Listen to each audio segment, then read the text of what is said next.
Hello and welcome back. I'm Martha Angelini, spiritual guide and teacher.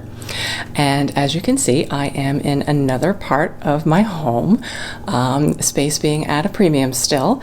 There is actually a meeting going on in the office, so I am out here in the living area.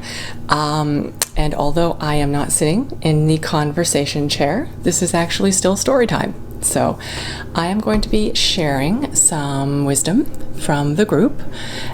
It was information I got from them on February 26th, 2020, and it deals more specifically, or less specifically, more globally, I guess, around the human ego consciousness and how we deal with transcending and what that means to us.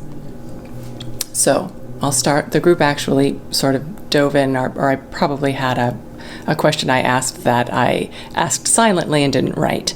So the answer: your human consciousness or ego is part of who you are. It's part of how your soul will develop. It's understanding your ego fears and needs rather than negating them that allows your soul consciousness to grow. They work together. Both are necessary. So I chimed in. Our cultural understanding is that the ego is the problem and we have to transcend it. That depends on how you define transcend. Do you define it as go beyond, get rid of, go through? If you view the human or ego consciousness as a problem to be gotten rid of or gone around, then transcending means negating. This consciousness is a part of who you are. This consciousness has much to teach you. To negate this aspect essentially means you are negating a part of who you are and slowing your soul growth. It's also not your soul consciousness doing the negating. It's your ego. The ego is essentially saying that it needs to get rid of itself.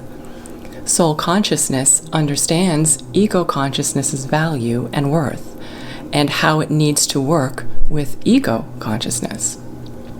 You don't transcend by negating.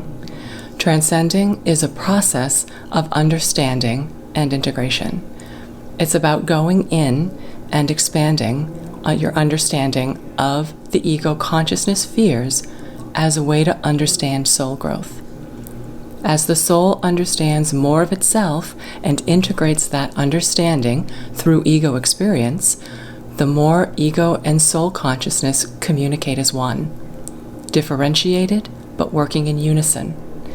The ego becomes lighter or less dense and open to the flow from soul consciousness. The ego doesn't disappear. That is not the goal of transcending. The goal of transcending is for the ego and soul consciousness to work in a flowing unit, the ego and the soul being and working as a whole being.